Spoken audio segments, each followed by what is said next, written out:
buenas a todos. Por el momento yo les hablaré de las siguientes dos resistencias que serán presentadas a lo largo de este video. Empezamos por la primera, la cual sería la resiliencia. La resiliencia es la propiedad de un material que permite que recupere su forma o posición original después de ser sometido a una fuerza de doblado, estiramiento o comprensión. Lógicamente esto debe darse antes de que comience su deformación plástica, deformación permanente o irreversible, ya que en caso contrario no volverá a su forma original y quedaría deformado permanentemente. Un material conocido por una gran resiliencia es la goma. La deformación elástica es la deformación mientras no rompa o se deforme permanentemente el material. La resiliencia se mide siempre dentro de una deformación elástica del material. Se llama límite elástico de un material a la fuerza máxima que se le puede aplicar sin sufrir deformaciones permanentes. Por lo tanto, la energía que absorbe un material antes de llegar a su límite elástico es la resiliencia. Si vamos sometiendo un material cada vez a más fuerza y el material no se rompe ni deforma permanentemente, su resiliencia irá aumentando. Como lo veremos en la siguiente imagen, sería un ejemplo perfecto de lo que vendría siendo resiliencia. Proseguimos con el siguiente concepto de la propiedad mecánica número 2, la cual sería la maleabilidad. La maleabilidad es la propiedad de adquirir una deformación mediante una comprensión sin romperse. A diferencia de la ductibilidad, que permite la obtención de hilos, la maleabilidad favorece la obtención de delgadas y gruesas láminas dependiendo del material usado. También es considerada como una de las pocas propiedades físicas que posee dos propiedades que son propiedad cuantitativa y propiedad cualitativa. George Lutz Legrec de Buffon nos dice que la maleabilidad es el primer índice de deductibilidad, pero sin embargo solo nos da una noción bastante imperfecta del punto hasta el que puede extenderse la ductibilidad. El elemento conocido más maleable es el oro. También presentan esta característica otros metales como el platino, la plata, el cobre y el hierro. Por otra parte, la palabra maleabilidad también es utilizada a la hora de querer dar cuenta de la docibilidad del carácter que presenta alguna persona. Con esto queremos decir que se nos resiste o se nos revela ante las indicaciones o consejos que alguien pueda darle que mejore en algún aspecto.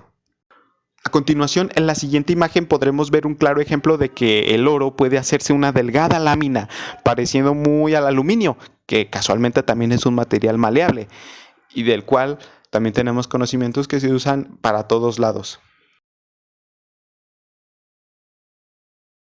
¿Qué es la extruibilidad? Es un proceso en el que se moldea un material y se aplana. Se comprime al punto de darle forma de lámina o cualquier otra forma. El proceso es por lo general industrial. El término se emplea comúnmente en las compañías encargado de extraer minerales y compuestos ferrosos a los que se les debe dar una forma en específico. Extruir es una de ellas. Los metales que se le encuentran en la naturaleza como el aluminio, hierro, cobre, oro, plata, bronce y muchos más tienen una forma bruta y tosca como una roca. Su producción, además de la limpieza, la adición de otros compuestos para darle sus características particulares, se le realiza en extrusión en la mayoría de los casos para aplanarlo.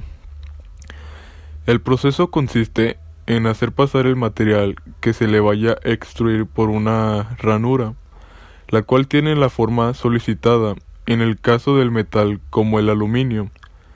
Este entra en forma de amalgama, una temperatura elevada para que sea moldeable. Luego de que la cantidad de aluminio pasa por la ranura moldeadora, este se enfría con agua para que se endurezca.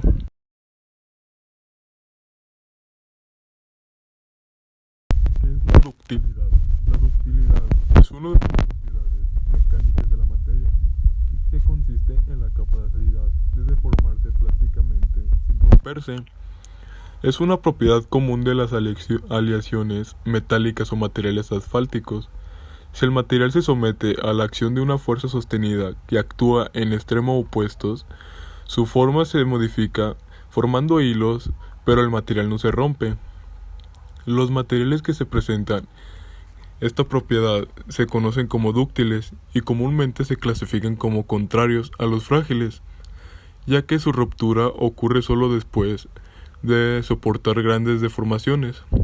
La etapa en la que el material dúctil se estira y alarga antes de romperse se denomina fase de fluencia. Una vez superando este punto, las deformaciones son irreversibles y permanentes.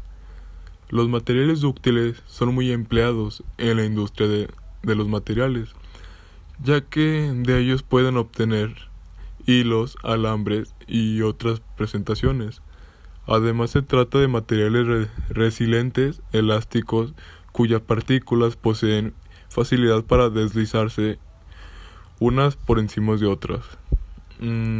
Algunos ejemplos de materiales dúctiles serían el bronce, el latón, el acero, el oro, el hierro, la plata, el platino, el aluminio y el cobre.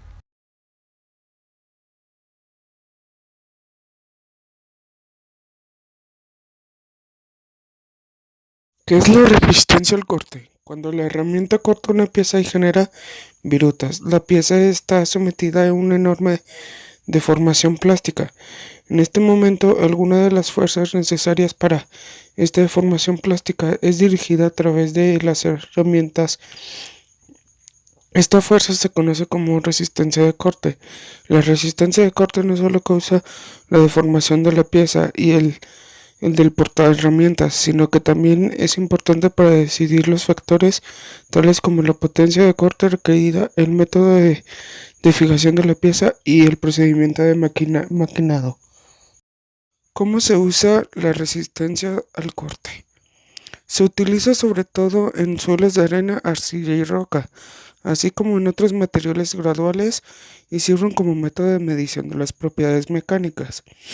La muestra colocada entre dos platos paralelos que se aplican un esfuerzo de compresión vertical y al mismo tiempo inyectan presión del fluido de la muestra aplicando un esfuerzo en dirección perpendicular.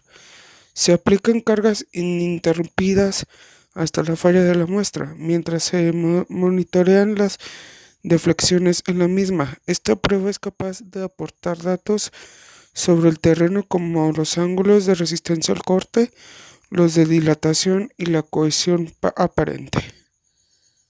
Resistencia a la fatiga. Por resistencia a la fatiga entendemos el comportamiento de deformación y de fallo de materiales bajo una carga cíclica. Un ensayo de resistencia a la fatiga a amplitudes constantes se denomina también ensayo de Wöhler. Con él se determina la amplitud de tensión tolerable durante el número de ciclos correspondiente. La resistencia a la fatiga se calcula con ayuda del ensayo Wöhler, a partir de cuyos resultados se puede trazar la llamada curva de Wöhler en un diagrama de resistencia a la fatiga. Dependiendo de la tensión de deflexión, indica el número de cambios de carga que puede soportar el material.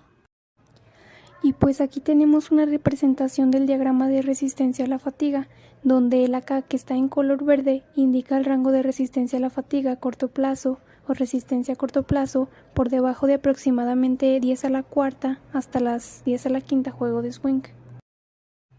Pero esta fatiga ocurre con frecuencia, especialmente con grandes amplitudes de deformación plástica y conduce a fallas prematuras. Sin embargo, la resistencia a corto plazo tiene poca importancia para los requisitos técnicos. La Z, que está en color azul, caracteriza el rango de resistencia a la fatiga o bien resistencia a la fatiga entre 10 a la cuarta y dependiendo del material alrededor de 2 por 10 a la sexta juego de swing. La curva de Wöhler es casi recta en una representación logarítmica doble. Y por último tenemos la letra D, que en este caso está en color rojo, y esta marca la resistencia a la fatiga o la resistencia a la fatiga para abreviar. En aceros ferríticos perlíticos esto comienza alrededor de 10 a la sexta hasta 5 por 10 a la sexta.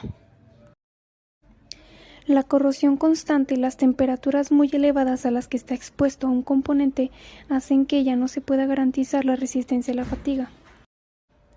Además de la resistencia a la fatiga de los resortes de compresión sometidos a grandes esfuerzos, la relajación también debe tenerse en cuenta como un porcentaje de la pérdida de fuerza dependiente del material. Resistencia al impacto. La resistencia al impacto es una de las propiedades mecánicas más importantes de un polímero.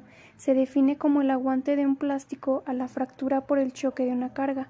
Generalmente se mide mediante pruebas en las que un péndulo con un borde de impacto masivo golpea la muestra de plástico.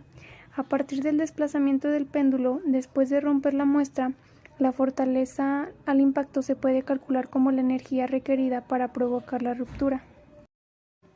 La resistencia de impacto está prácticamente relacionada con la temperatura del polímero, por lo que la temperatura de prueba afecta significativamente la tenacidad del polímero.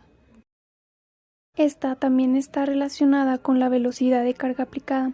Generalmente, cuanto más alta es la velocidad de carga, el polímero fallará más fácilmente como un material quebradizo debido a la falta del tiempo para que las fuerzas intermoleculares sean efectivas. Y como ya antes dicho, esta resistencia es una de las propiedades mecánicas más importantes de un polímero. Y en este caso, los plásticos frágiles, probados a bajas temperaturas y altas velocidades de carga, tendrán la menor resistencia al impacto. Las pruebas de impacto comúnmente utilizadas para materiales rígidos son la CISOD y Sharpie, y para estructuras flexibles se utiliza el impacto con caída libre de dardo y resistencia al impacto de péndulo. Resistencia al desgaste. La resistencia al desgaste es una de las principales propiedades mecánicas que se busca mejorar para la manufactura de componentes y herramientas con esta aleación en las áreas donde más se utiliza. La resistencia al desgaste por fricción o erosión por vapor, aceite y agua generalmente aumenta con la dureza. Si la dureza del material es mayor que la del material abrasivo, se producirá una menor tasa de desgaste. El endurecimiento de la superficie es el proceso en el que se mejora la dureza de la superficie de un objeto, mientras que el núcleo interno del objeto permanece elástico y resistente. Después de este proceso se mejora la dureza de la superficie, la resistencia al desgaste y la vida útil a la fatiga. Materiales típicos resistentes al desgaste. El desgaste es un daño superficial inducido mecánicamente que da como resultado la eliminación progresiva de material debido al movimiento relativo entre esa superficie y una sustancia o sustancias en contacto. Por lo tanto, existe un material resistente al desgaste perfecto y en todos los casos depende en una gran medida de muchas variables, por ejemplo, combinación de materiales, presión de contacto ambiental, temperatura. La dureza del material se correlaciona con la resistencia al desgaste. El aluminuro de níquel es una aleación intermetálica. El carburo de tungsteno y el carburo de silicio.